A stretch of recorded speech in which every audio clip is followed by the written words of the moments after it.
Hello humans, it's just Martine, and today Josh is going to pick some books for me to read. Hello, it's me, Josh, Martine's best friend, here to pick some books for Martine.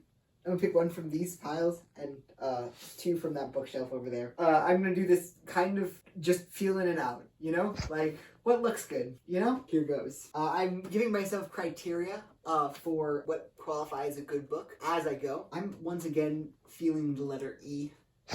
I genuinely don't know why. E's just seem good. See, this has 3 E's. Might be good. 2 E's, pretty good. Don't stop now. No E's. Bad. Well, I mean, I don't know that it's a bad book. It's just at the moment, not great. Not looking good. This has a lot of E's here. The Rift. I mean, the is too obvious of an E. Unidentified suburban object. That's a good E. That's good use of E's. That's 2 E's. No, 3 E's. Ooh. And all of them in like, not like run-of-the-mill, the, it. Not that it has any E, but you know what I'm saying. Like no, none of those. What? I know this has a lot of E's, but I'm gonna give it a no. The vibes are off. The vibes are off on that one. Head games, 2 E's, good vibes. And the Vamps, our story, 100% official. Unfortunately, no E, despite how much Martine loves the Vamps. Sorry, do any of the Vamps have E's in their name? 25%. Not a good job, the Vamps. Alright, so I'm picking from of these 5 books. Vote now on your phones. I'm just kidding. You can't vote now on your phones. I'm picking. We'll look for P's in the author's name. We've got Ashley Woodfolk, no. Lawrence Gonslaves, no. That says Florence. Florence, yeah. Florence. The F is silent. Lawrence. No P's. No P's. That's good, because I was going to eliminate books with P's in them. Basically, I've done a very good job for myself. The main character here has a Y instead of an E for Kendra. I don't know if that's a good thing or a bad thing yet, but It's just a thing. It's a thing. It's definitely a thing. You know how things be. College, pre-med, marriage, valedictorian of the world, all with E's in them. The issue with the future is you have to plan for it before it's already happening. I mean, not really. You don't have to plan for the future. I mean, you kind of do, but like, sometimes you can just go with the flow. Go with the flow of the universe. This is anti the flow of the universe. So I'm gonna eliminate it. Rough, but that's how you gotta be. Oh, this one's got twins in it. We're keeping that until the next round. I generally don't choose books with fishes on them. Especially that fish. Look at that guy. His eyes are just unsettling. Or, I'm imagining it's a guy. Got some unsettling eyes there. Oh, this is a graphic novel. I had other reasons to eliminate this one. But the graphic novel cements it for me. Because I don't want to get, like, destroyed by your viewership being like, he's picking a graphic novel. This is a booktube. People on BookTube read lots of graphic novels. Yeah, but like, I don't know. Maybe there might be like a subsection of BookTube that's anti-graphic novel. You don't know BookTube. And you don't want to be on that side of BookTube. You don't want to be on that side of BookTube. You don't want to be on that side of BookTube. Of these two, I do not know. Let fate decide. Martine, I want you to pick a hand. Which one? This one. This one? Right here? Yep. Alright, The Beauty That Remains. Which does, in fact, have more E's in the title, but this is only one word. More E's per capita here. So that's the first pick. So first pick, The Beauty That Remains. It's good. It's got a twin, so that's good. All right, phase 2. Phase 2. This is going to be a little bit more holistic because I genuinely have no criteria. I'm just going to pick books out of there. It's also really hard to see because, like, this bookshelf is kind of small, so a lot of them have to be, like, laying down. Yeah, exactly. But not to fear. I am going to pick 2 from this bookshelf, but I'm just going to whittle it down a little bit first. Are you working on instinct alone right now? Yes, essentially. I got instincts. Second time. Yep. Second time I've picked that book. Have you already told them about the books that I picked it for you the first time? Yes, but I didn't tell them about all the books that you were choosing from. Don't question me. Just know that I'm not feeling anything on the bottom shelf. As you can see, it's quite an extensive collection, but I'm gonna pick 2 from that. I feel like this is extremely, like just watching me, like, completely randomly select books is not going to be entertaining. Well, you're doubting my editing skills, and I resent that. I do not doubt your editing skills. Your editing skills are among, God. I genuinely, that sentence kind of got away from me. The Lucifer Effect. Understanding how good people turn evil. That's actually interesting to me. I've read 3/4 of that book, but I never finished it. So I'm going to have to restart it when I read it again. I do want to read it, like, full. It's about the Stanford prison experiment. Oh, nifty. It's by the people who ran it. By the people who ran the Stanford. So this is like... The real deal. That's the real deal. I'm feeling it right now. Shantaram. What does that mean? Someone please Google what Shantaram Well, my phone is busy.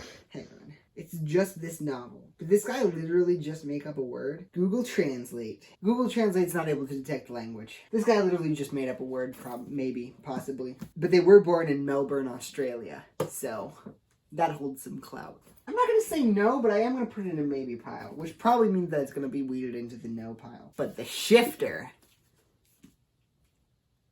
It also looks like it has magic, and it's got a bookmark in it. Thieves. There are thieves in this book. She can heal injuries, pulling pain from another person into her own body. Cleric. For the D&D side of BookTube. Because you don't want to screw with the D&D side of BookTube. I'll put that in definite pile. This is a huge book. Yes, that's true. I'm going to get rid of these two.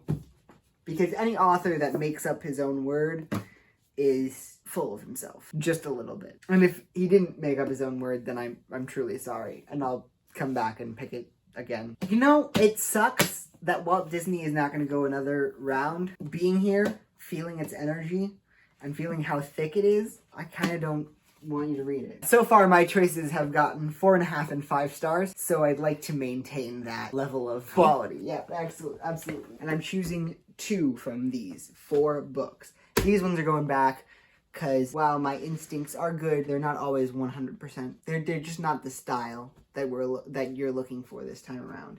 If you were asking me to describe the style of what we're looking for this time around, I would say no. I really dig I really am digging the Lucifer Experiment. I think it's going to be a good read.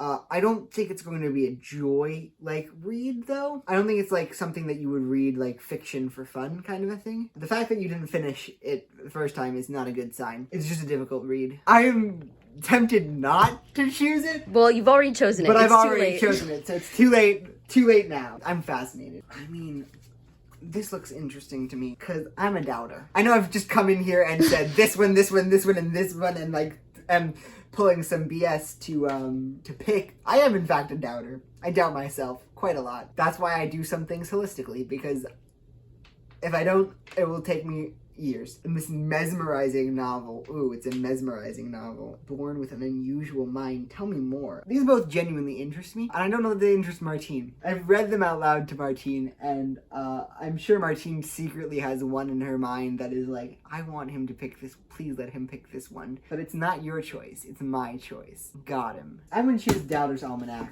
Wait. Yeah. Did you just doubt your choice of the Doubter's Almanac? I did just doubt my choice. So that means that it must be good. Because if I doubted my choice of the Doubter's Almanac, and if I had chosen the Shifter, maybe I would have been a little bit shifty about... I would have been a little bit shifty about my choice to the Shifter. But I didn't feel shifty about my choice to the Shifter, which means doubting the Doubter's Almanac supersedes that. There you have it. My choices. Doubter's Almanac, the Lucifer Effect. I'm so sorry. And for a light read, The Beauty That Remains. Which is a book about grief. So for... It looks like it's gonna be rough. Did I unintentionally pick 3 books that are going to make Martine cry? We'll find out. Did I completely unintentionally look at these books and go, these look nice and cheerful, and then, they're not? I mean, I knew this one wasn't gonna be cheerful. It's called The Lucifer Effect. It's a book about grief? Yep.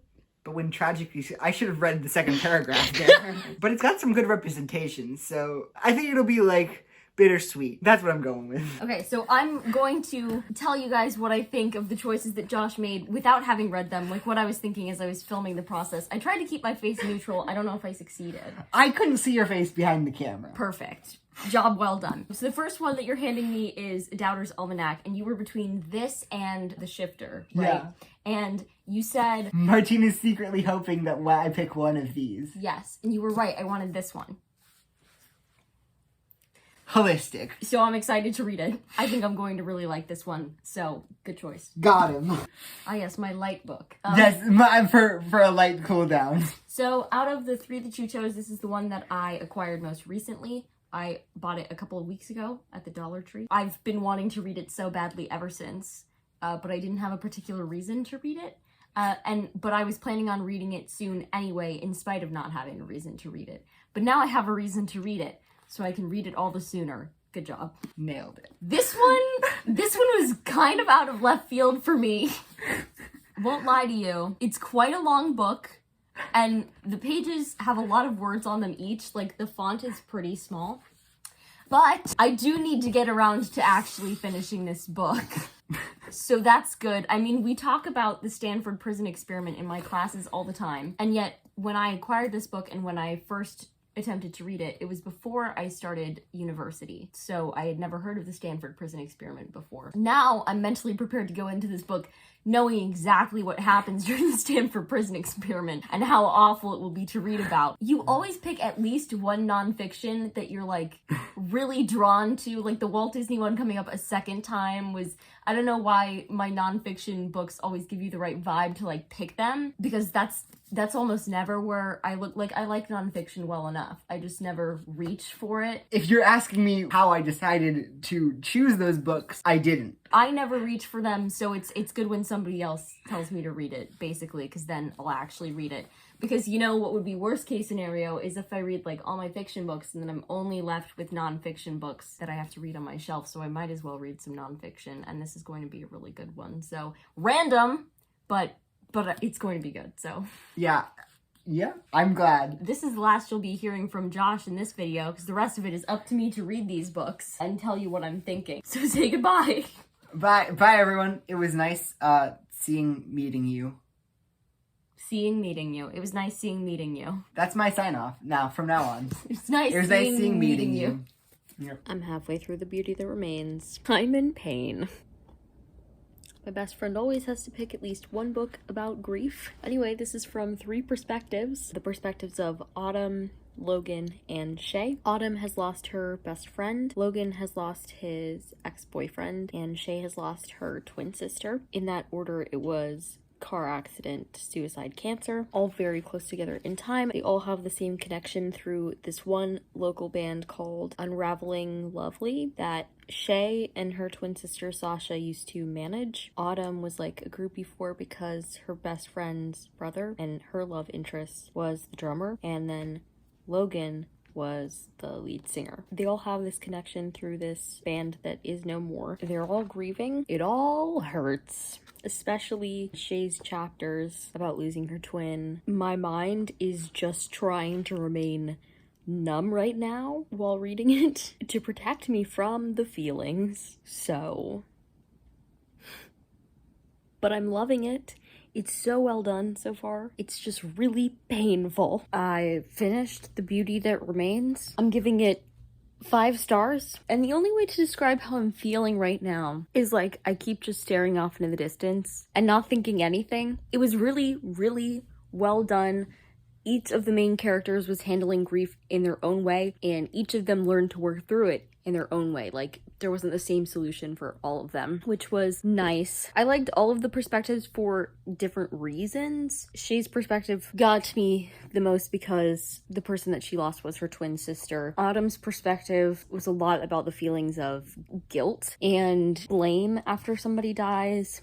And I mean, Logan's was too, but that was a large part of Autumn's. And then Logan's, it's just about the fact that he was like making really poor decisions to try and cope. So I liked that all of them had different like main themes. And it was really interesting to see how the 3 perspectives came together in the end, because there were other characters who technically lost these people too, who made more direct sense to connect together. So like if you had done the 3 members of the band that had broken up, then it would have been Logan, Dante, and Rohan, because they all lost those people. But I liked the perspectives that were chosen, because it wasn't just people who make music, it was people who make music, people who listen to music. It was just more varied. And also I liked the representation. This was the author's debut, Ashley Woodfolk, and it was great. Lots of POC representation written by a POC author, too. Some LGBTQIA plus representation in there. One of the primary perspectives was gay, and every chapter starts a different way. So like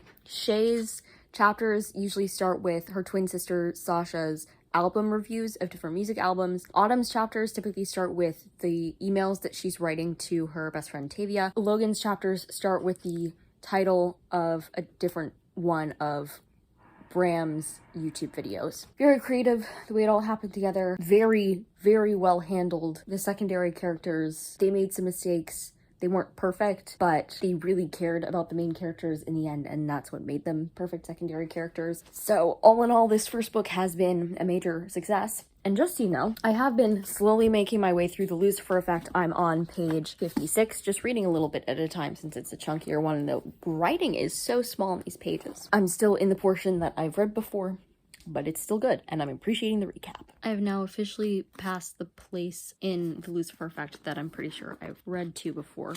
So now I'm on page 158. As a recap for those first 130 pages that I'd already read. So Philip Zimbardo was the professor and the main researcher on the Stanford prison experiment. And the Stanford prison experiment, if you haven't heard about it, was this experiment where he took a group of healthy young men all around the same age range, no noticeable difference in their personalities, and then he randomized them into either a prisoner role or a prison guard role for a 2-week prison simulation in the psychology building at Stanford. Where I am on page 158, we've just reached Thursday of the first week.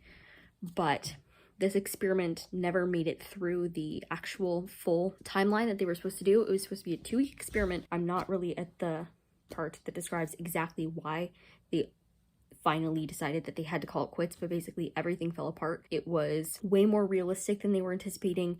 People were hurting already. At this point on Thursday, I think 2 people have been sent home for depression or anxiety manifesting itself in really serious physical ways, even though they know that it's an experiment and technically they could just stand up at any time and say, it's an experiment, I'm leaving. The way that they're trained into these roles as either prisoners or prison guards is just kind of insane. And even one of the prison guard participants noticed that it wasn't just the prisoners that were slaves to something, because the prison guards were also slaves to the money that they were earning for doing the experiment, and so everybody there felt a little trapped, even the ones who had power. And I think that's probably definitely true in ordinary prison, is correctional officers work in prisons for a reason. You don't meet many people who have a lifelong dream of becoming a correctional officer, but it's just interesting to see how the environment and the social dynamics in the quote-unquote prison environment changes them, their interactions, their views of themselves, and their views of other people, the way it dehumanizes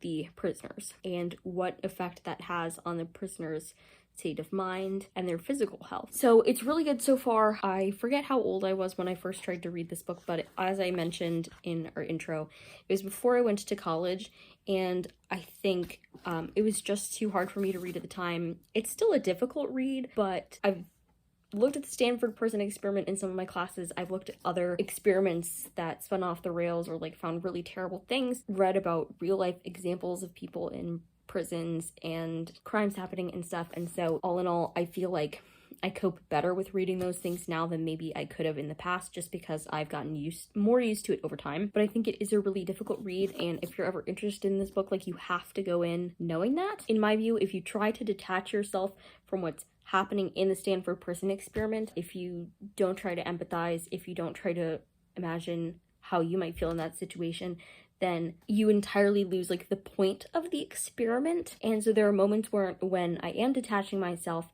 but there are other moments when I'm pausing to be okay, these are real people, they suffered in these very real ways. But also I was mentally prepared for that this time.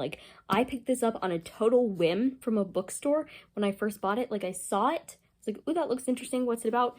For the back, I was I'm going to get this, and I had no idea what I was actually getting myself into. So if you know what you're getting yourself into, it's fine.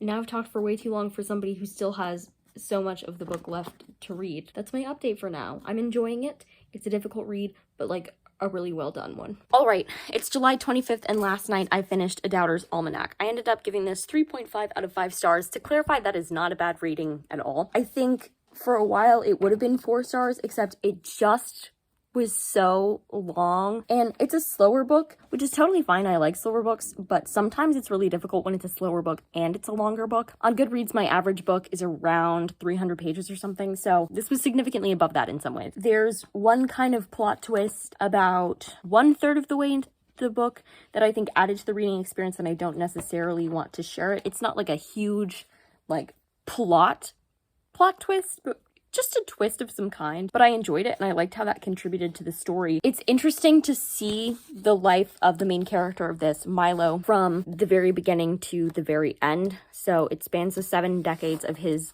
life, and he's a mathematician, and his career seems to peak very early on. So it's mainly about the effects of that early success and how it colors the rest of your career and your view of yourself and what you're capable of and how you react to failure in some ways. I think a lot of gifted children, gifted in any number of ways, can relate to, because if you do kind of cool or ahead of the curve things early in your life and then you can't seem to beat that later on, it's crippling in some ways. It's definitely paralyzing. And so the main character of this also had a really bad substance abuse disorder. He was an alcoholic, and there were other characters with substance abuse disorders, so it covered a pretty wide range, and how that affected that, plus the combination of his quote-unquote genius, affected his family and his friends, the social relationships that he had, even with like coworkers and bosses and such. And it was a really interesting look at this man who wanted to be great and he wanted to find the truth about things, but he was honestly just putting too much pressure on himself to do the next great thing and got paralyzed. And I think that's a really important thing to talk about. Overall, I enjoyed my time reading this, and I'm glad I read it. So thanks to Josh for picking it out, because I had been wanting to get to it for a very long time, it felt like. But especially with longer books, it's hard to get myself to pick it, because I know I'll probably be reading it for a while, especially as I'm reading other books at the same time. And as for the Lucifer Effect update, because I did start that before I started this, but it's nonfiction, so I'm taking it a little slower. I would say I'm about 2/3 of the way through, about there,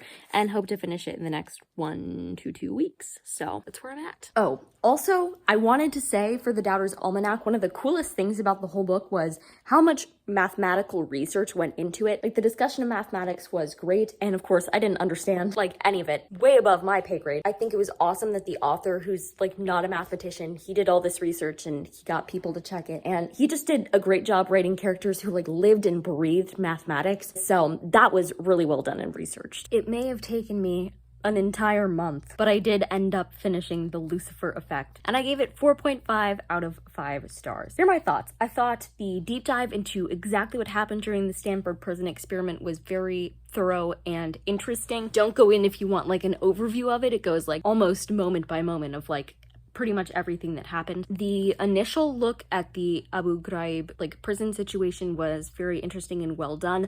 I do think that it really lagged on the part when Zimbardo was talking about all the different people that needed to be put on trial for it, going up to like the president at the time. I think he was making good points, but he was just like listing a lot of names and a lot of the same things like over and over again, and so I thought that could have been a little less. And then I did really appreciate how he spent the last chapter of the book talking on a more positive note about the ways that we can avoid the Lucifer effect in our own lives and the ways in which we can be heroes and make heroic choices. I think it's really interesting that I chose to read this book before I started studying forensic psychology, like as my degree, because this is very much in line with what I study. I mean, I've talked in several of my classes about the Stanford prison experiment, but more than that, the professor in forensic psychology at my school who's focused on social psychology, like all of this would be her jam. And then also, I just think like the study of forensic psychology in general is about why people